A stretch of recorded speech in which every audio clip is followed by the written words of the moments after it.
What is up, everyone? It's a big day, right? I like to establish that. It's a huge day. It's always a big day. It's always a big day. We always got a lot going on. We got a lot of cool stuff going on. Everything's big. As you guys know, in a very recent video, we proposed an engine swap for the Porsche, right? I never knew we could piss so many people off so fast. I was very surprised. So we've done a lot of K-Series stuff, and you know, we enjoy the K-Series. We love it. It's a great platform. It could be used many different ways. So it's a great engine. It's easy to work with. It's great power delivery. It checks off so many boxes, and it fits in the car so extremely well, to the point that we really wouldn't have to do much cutting or modifying to the chassis at all. But that being said, you know, I spent 10 minutes in a video explaining how we were kind of stuck with the option of going K-Series because it was the only engine that we could really get an adapter plate for to get into this car. That's the one thing that we don't want to sit here and manufacture. We just don't have time for that. Everything else we got, but so it made us limited to the K-Series. But a major turn of events happened in just a short few days. So with the release of the video, I got in contact with two individuals that happened to have a very, very, very cool project where they took a very cool engine and they put it in a Porsche Boxer. We got to talking, and they actually were able to get a custom adapter plate made exclusively for their project. And well, with some big research, we figured out that we'll be able to use that in my Porsche. We were able to source another adapter plate to run something very special. I have deep dove into many times, and I've been dying to put this in something, but yeah, you've been wanting to do this for years. Dude, I never had an excuse to put that in anything. You've talked about it for the past solid year. It's been a while, but I was never able to find a good adapter kit to run a rear-wheel drive transmission to put in anything else. And so this engine that I'm sitting on right now has been in the back burner of my brain for a very long time until now. Dun dun dun. Until yesterday, I found one in Boston, drove and got it, and now I'm sitting on it. And this thing, I think, is going to be incredible. No one's ever done this in the 911 that I know of. Probably some dude in Poland. I'm not familiar with this engine at all. This engine is gangster, and we have a lot to talk about it, so stay tuned. Bear with me with the talking today, but let me guys present you with the new engine for my Porsche.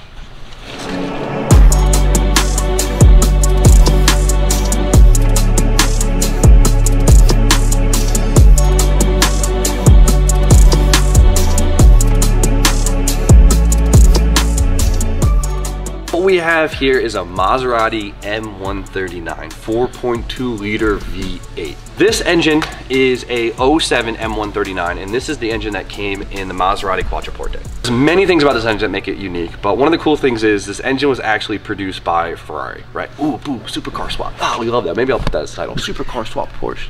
That's a good one. That's a good one. That's good clickbait. I mean, clickbait. There's a couple platforms that utilize this engine, but the Ferrari F430, I believe, uses their version. It's called an F136, and it is very similar but a little bit different, right? So obviously the Ferrari engine is way souped up. A couple more goodies on it that make it a lot more exceptional, but that doesn't mean that the Maserati version isn't exceptional itself. So there's three things about this engine that really make it incredible for our project here, right? One of the biggest things is this is factory dry sump. We've talked about dry sumps when we were doing the 2JZ, and with the dry sump system is the engine doesn't actually house the oil in it, right? So usually have an oil pan that holds all the oil for the car. Is that what these are? Exactly what those are. Versus this, we will have an external reservoir. We will have an external reservoir that houses the oil, and then it gets pulled and pumped through the engine, which fixes a lot of issues. One, fitment, right? With the Porsche, since they're a boxer engine in their factory dry sump, there's nothing that hangs below the car. Since this engine is in the back, if something hangs below it, it's very dangerous, especially for ripping on the car. We don't want to bash the oil pan on anything. The major thing is when we're changing the position of the engine to fit in the Porsche, right, we're basically putting these engines backwards. A lot of these engines don't have the proper oiling provisions to handle the movement of momentum with the oil, and it will cause issues like oil starvation, which we just can't have, especially if we want to rip on this car. With this thing being factory dry sump, it solves those two major issues right off the rip. And that's amazing. I mean, the dry sump system, usually minimal costs like $6 grand. And the best part about this engine is the price. These things are still super cheap. And after this, I mean, hopefully I you know, start a ripple here, but we'll see. I mean, we still have a lot of things to figure out and to prove that this is a great engine. I was able to pick this thing up for $2 grand, which is nuts. That's wild. They're on eBay from anywhere from, you know, $2,500 to $5 grand. LSs cost more than that now. Yeah. That's wild. And another thing going through this engine, which is amazing, is the fact that it's so simple. You would think Italian V8, that sounds like a nightmare. That sounds like it's gonna have all these solenoids, all these switches, all this crazy oiling system like an Audi engine, right? Like we look at the Audi 4.2, you look at, go Google that engine. Look at the Audi 4.2, looks very similar to this. Look how much bullshit that's attached to that engine. Not easy for swaps, where this thing is so simple, it's... I'm getting GM vibes. Yeah, exactly. The dry sump system is easy, right? We have 2 oiling lines. In and out, essentially. On top of that, the cooling system, super easy. We have an internal water pump, so we have an inlet and outlet for the cooling system. That's about it. Some cooling venting in the back of the heads, but that's 1 line. That's super simple. As far as the wiring and sensor goes, it's just as simple itself, right? You would think there'd be some cluster of sensors on here, but it's super, super, super simple, right? Because what we have here is we have 8 injectors, of course. We have 8 coils. We have an electric throttle body, and besides that, if we go to the back, these are the only plugs we need to actually get that car to run, right? We have 2 cam sensors, we have 2 knock sensors, we have a VVTi solenoid, and then we have a crank sensor. That's really it. Like it can't be easier. So to make a harness for this thing is going to be cake. Just checking all the boxes, right? And this car is going to be bare bones anyways. Bare bones anyways. Like today we get to find out the biggest question: will this big ass engine fit in my little Porsche? So for the opportunity to be able to use this engine in something finally popped up, I had to take it, and I am way too excited about this thing.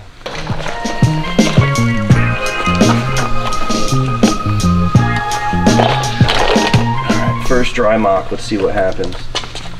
So obviously one of the downfalls about this engine, since it's obviously a, quad cam V8, it's wide, right? It's not as wide as a lot of other quad cam V8s, but it is wide. So if you're picking a platform to put this in, you gotta be careful. You gotta pick something like an RX-7 that has an awkwardly wide engine bay, or even the FRS is a great platform for it too, and I'm pretty sure there is a kid out there that has one. I'll put a picture. Yeah, it's super sick. He even has a Ferrari intake, it's fire. The FRS. Really? Yeah.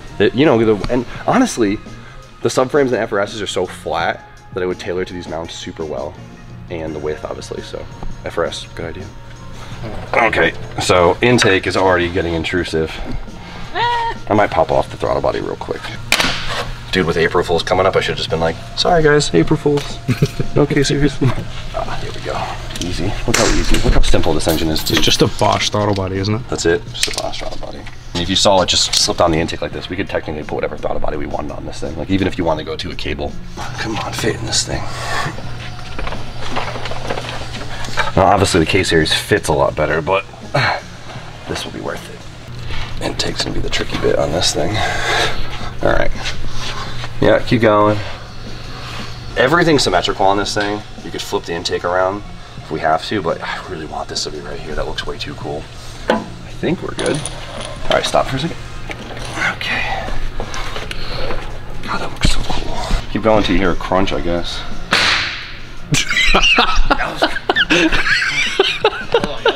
I think it's gonna sit like right there, actually. Maybe a little bit higher up. Yeah. I think that's where it's gonna sit. Maybe a little bit lower in the bay, but like, Honestly, it's about right. That looks sick in there. I mean, it looks big, but it looks, hey, no, small block Chevy I'm talking about. Look at that thing. You still got room on the sides. Yeah, dude, but it fills it out nicely. You know what I mean? It doesn't like we have this massive room in the engine bay that looks out of place. Who needs a rear lid anyway? There is a version of this intake, however, that does 90 right here, which is good for us. This engine platform, we'll say the M139 engine casing was used in many different cars in many different variations, so there are a lot of interchangeable parts for these, which is really nice. The Ferrari LS.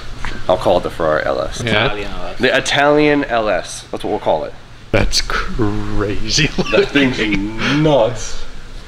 But it's nice because with the dry sump, we don't have to shoehorn it up in there, or do we have to worry about the oil pan hanging, getting smashed. So like, it actually gives us a lot of room for serviceability, which is huge. We could flip the intake around. I think we have enough room in here. No, we'd have to cut that firewall. Yeah, but I think if I get the 90, or if I get the Ferrari intake, because the Ferrari intake will be up here, and then we could just like, the wing will give us the room for the intake. 2 intakes. If you guys want to see me with the Ferrari intake, hop below, shout to me, I'll copy stuff. Come on, the Ferrari intake here would look ridiculous. Love the symmetry of this thing. Like, it's so beautiful. It's such a beautiful engine. This engine will require us to do a lot more chassis modification than most. Require you. I'm handing you the reins on this. Which I'm excited about, but that being said, you do have to cut up your 911. The K-Series, what's nice is we really don't have to do much cutting. Like, I don't even think I needed to cut much for the trans to make it fit, but with this, cutting is gonna have to happen, but I think it's really worth it on this one. Plus, this thing will never be a Barrett Jackson 911 anyway, so who cares? We'll make it nice, but you know what I'm trying to say. Let's see how much I'm gonna have to cut.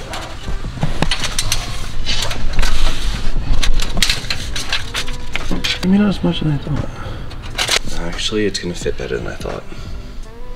That's really good news. Let me just verify this because this seems too good to be true. Hold up. Oh, Austin, that's gonna be good, brother. This is really, really good news. I don't think the engine's gonna have to sit any more farther forward, which is a huge win. We have the adapter plate, so let's get the trans on and do some cutting.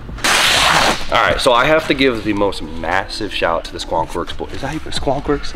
That's how you pronounce it. That boys, right. Ever. I mean, they made this whole thing real. We got in contact, and since they did this whole build in their Boxer, they were able to really fill me in on all the oddball things about that I might have with the swap. And most importantly, they went out of their way and they got this kit custom made for their car, which allows me to get one made for my setup from the same company. Only downfall with that is we have to wait 6 to 8 weeks, right? That was the big thing with the K-Series. We were waiting so long for the adapter plate. But since they already had the adapter plate, they sent me theirs to allow me to start mocking everything up in the chassis. Geez, they packaged it good. This allows me to get the drivetrain mocked up so we can start getting right to work on the car. It'll be a while until we actually physically need the full kit, but as long as we have the plate, we have the engine train attached, we can make mounts, we can prep chassis, we can do everything else until it shows up. Squonkworks boys, I can't thank you enough. It allows us to get right to work on this thing and allows me to finally use this engine I've been geeking out over for way too long. Before we bolt this thing up, we gotta remove the rear factory studs right here. I mean, look how small this thing is, and Spoon's gonna be pulling off the engine harness so we have a nice blank slate here. Can we get these that say Ferrari? Those that say Ferrari? It depends how expensive they are.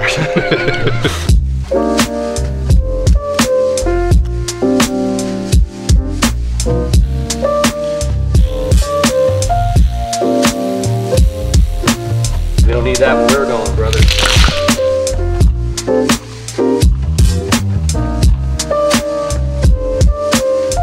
So this plate, of course, is going to bolt to the M139 because that's the engine they had. Now, the only difference is they are using a Boxer 5-speed, which is a completely different transmission, but we have confirmed that enough of the holes on this plate should allow us to actually mock our trans up. So all we need it for is mock up right now until we have the complete custom kit made for this trans. So hopefully our research will adds up.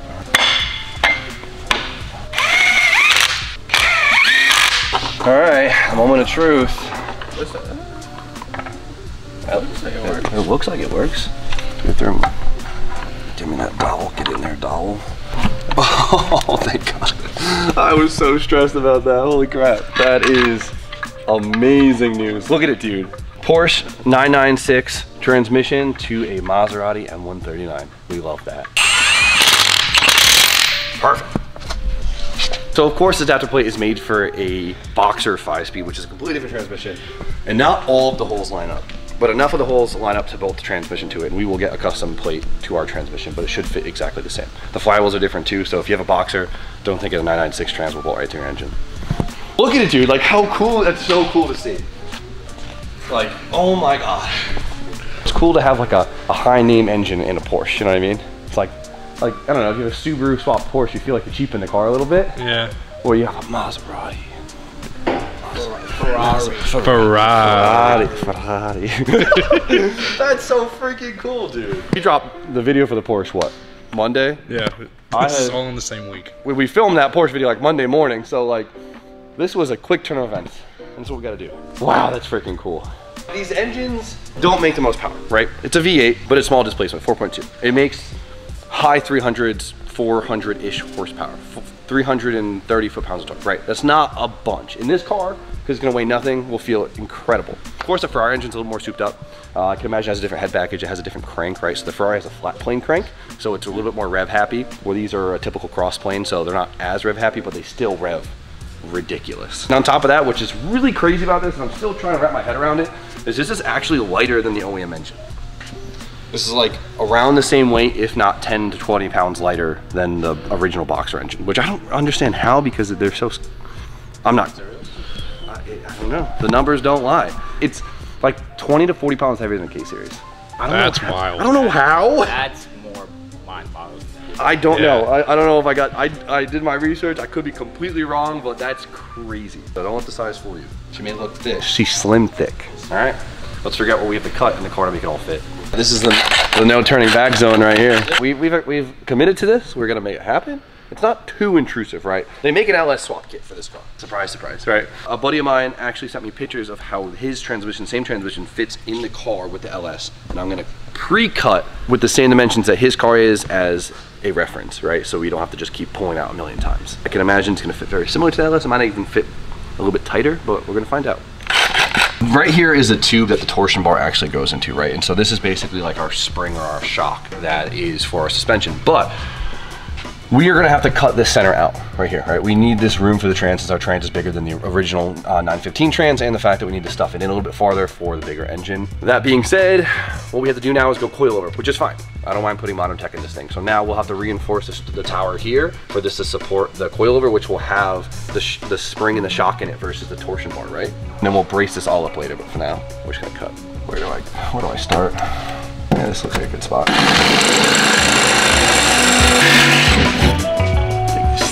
She's thick, yeah. I can imagine the Porsche guys now. Oh, my heart, oh, honey.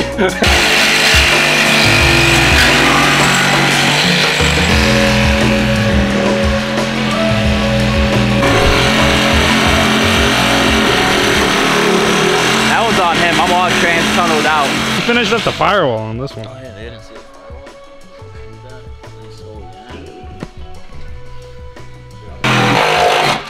We're through. Nice. One more side to go. Hell yeah. Yeah, look how thick that is, dude. Like, holy shit. Oh yeah. God damn. Well, you know what? If I cut a 1/4 inch wider, I would have been out of that thick plate area. Huh. Isn't life funny? Yeah. Passing the torch, sir. There you go. So now we have to make, so we made room for the width of the trans. Now we gotta make room for the snout of the trans.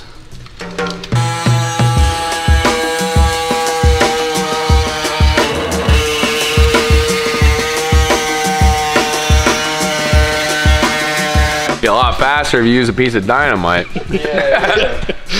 DJs don't want sketchy enough to have one laying around. Hopefully that's enough. So this is gonna be probably here. We're gonna find out. All right. We definitely got some more cutting to do, but before we get into that, let's give it a quick test fit. It's like the Austin Powers scene. Yeah. Move, move. Come on, baby, get in there. Wow, this transmission's wider than I thought. Let me give me a marker.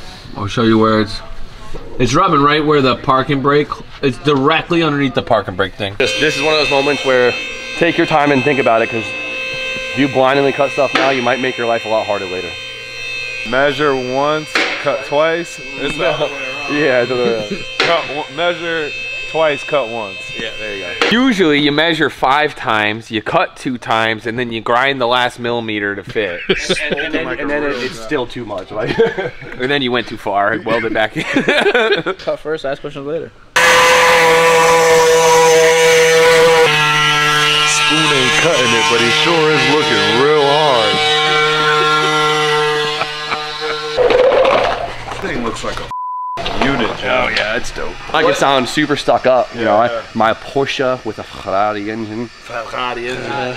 What angle is this? 90 degrees. 90 degree, my 90 degree. If I only had that flat plane crank, I would never shut up about it. Oh, I got a flat plane crank Italian V8 in my Porsche. So a lot of cutting and grinding. We took a lot out of these brackets right here. We actually had to take off a lot more than I thought, like all the way down to the bracket itself. This is a rough cut. Just, I always like doing a tight rough cut and then we clean it up afterwards, but I think the next limitation should be the floor. That's the goal, is to make this hit the transmission, and then we'll cut this out and we should be good to go. This is the hard part right here, because this is stuff that we can't really do too much moving to, so. we're getting there. But in the meantime, a truck just pulled up with something very important. Of course, we all have seen in the comments about Spoon getting a fab table. I finally asked him, I was like, what fab table do you want? Just tell me which one you want. And well, let's make it happen. We'll make it happen, right? And it just showed up. Damn, are you certified for one of these? Yeah, I actually was. Really? Put some respect on my name. It's not a shyster, but it'll work. This thing got a single cam in it. Nissan. Goddamn Nissan. Fun fact, the Nissan forklift starters, you could use them in RV25s. What? Yeah, you didn't know that? That's like a, yeah, like the hack is to get a forklift starter for it. First time?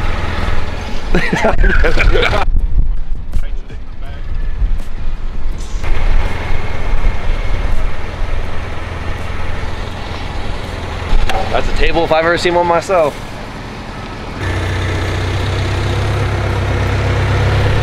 Look at that, big old table. So what's nice about these things, not only is this thing super sturdy, but they're built to be extremely square, and they have all these holes in them, as you can tell. And so these holes allow us to use fixture tools, right? So basically clamps that will slip into here, and then you could use that to clamp down whatever you're doing. And they make a whole bunch of different fixtures, so you can really kind of lock everything together before you weld it up, which makes Spoon's life a lot easier when fabricating, right? So, cool. You guys bullied Jim into buying me a table. Nice work. Nice work. So we have it sitting in there pretty damn good. Right now, look how close the heads get to the brackets right there. I would love to not cut those OEM brackets off, but we've already done so much cutting. It's like, at this point, what's any more, you know? You can see where I had the notch for the trans, right? This is a 6-speed, so of course the trans is gonna be bigger, so, but this will be easy. Make a plate right here. We'll never see it. It looks like the transmission needs to go up just a little bit higher, right? Ideally, we don't want the tranny mount lower than the floorboard. So we are super close, dude. Like we have to go up maybe another ½ inch. But that ½ inch might just require us to cut this piece out right here. But let's get our head underneath and give it a look. Oh man, it's getting so tight in here, Austin. The bell housing is actually hitting right here. Oh, sorry guys, I'm fumbling. Do you see that bolt right there on top? So the engine might actually have to go farther back. Because, I don't know, the drivetrain looks like it's actually, high enough off the ground. I don't know. So like I said before, my buddy has one of these that's LS swapped with the same transmission, and I was going off a lot of the photos that he has because it's an off-the-shelf kit, and I assumed it's pretty damn figured out, and there's a reason why they did certain things. Nothing's worse than getting halfway through a swap and realizing you have to change a bunch of stuff, so I was just trying to use that as a reference. They put their trans higher, but they might do that just to account for the oil pan of the LS. Since we're dry sump, we can kind of get away with the trans being a little lower. The trans looks like it's at OEM height right now. Yeah. If I don't have to cut the rear floor, that'd be amazing. Now our limiting factor is the top bell housing bolt is actually hitting this. This is this thing that so this right here houses the engine bay seal for the air-cooled tub, right? So if we remove this, this should give us that last like ½ inch that we want to be comfortable with where the drivetrain sits. That will basically put the transmission at OEM height, and the engine is plenty high, and honestly couldn't be happier. Today we solidify the fact that this car will never be air-cooled again. That's not a bad thing.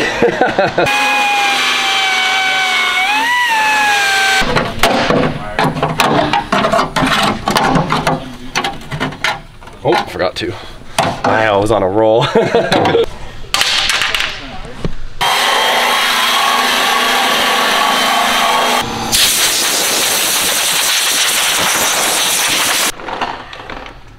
I got this thing down to a science now.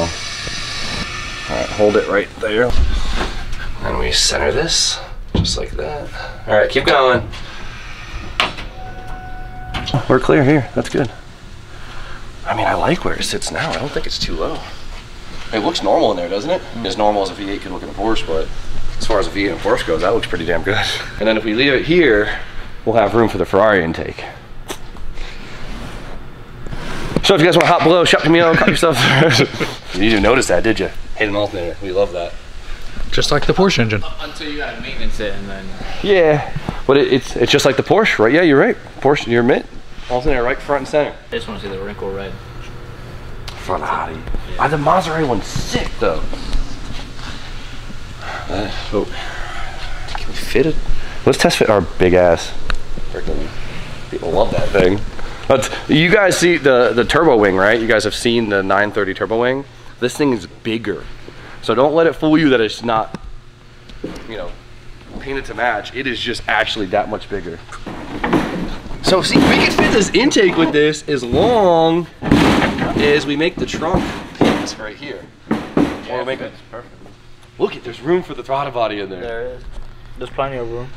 But we'd have to make the trunk like just. Yeah, actually, all I don't know. Try to lift it up. No, that might clear. We gotta see how low the Porsche is actually sitting before we make this call. Yeah, the throttle body fits with that. Think you can get a 90 pipe on there or something? Be a whole lot of ply clutch, but yeah. Yeah, we're good for it. Oh yeah, this thing would be Dumped. And That's fire. I mean, that kind of reveals the whole Safari out the window thing. I don't know. We're gonna just let this build talk to us. Let's just get the drivetrain in there first. No, with that in there, this thing screams low, wide, and rowdy. Blitz Maserati Porsche. What a YouTuber I am. Like.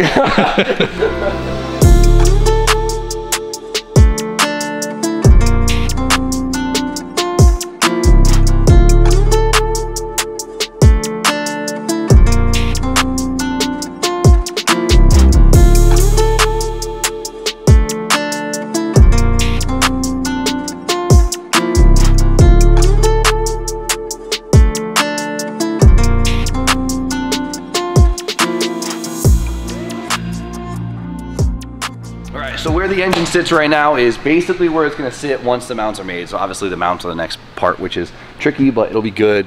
Honestly, we have a pretty good game plan for it, so I don't think it's gonna be too bad. I'm actually really excited for it, and it's getting to sit here and see this thing, like the last couple hours just staring at it, I am so happy we finally get to use this engine. The fact that we get to put it in this car is ridiculous. Like the aura is just good. Like it's cool. Like It fits so well. it looks like, and it feels like it doesn't cheapen the chassis. You know what I mean? Like Yeah. it's really easy to make the Porsches feel cheap. It's, you know, once you take a Porsche engine out of them. Yeah, think about the last V8 that was on it. Yeah, it soiled it. Is the term. But this looks incredible, and it's crazy how everything's checking out. Like it seems like the perfect engine for this thing. Obviously the intake fitment is a little bit tricky, but besides that, every box is checked and everything is just kind of panning out very well. I'm nervous when we're gonna hit the first big speed bump and go like, ah, there we go, that makes sense, right? It's too good to be true, but for now, I couldn't be happier. So much work to do, but most important part is finding the adapter plate to be able to utilize this engine is just incredible. So huge shout out to guys at Squonkworks. So huge shout out to guys at Squonkworks for, that's a crazy name, for making this happen. And well, there's definitely more to come. So I hope you guys really enjoy this one, because I think we really do, which is cool. So for now, you guys know the deal. Like, comment, subscribe, stay tuned for more content, and we'll see you guys very shortly.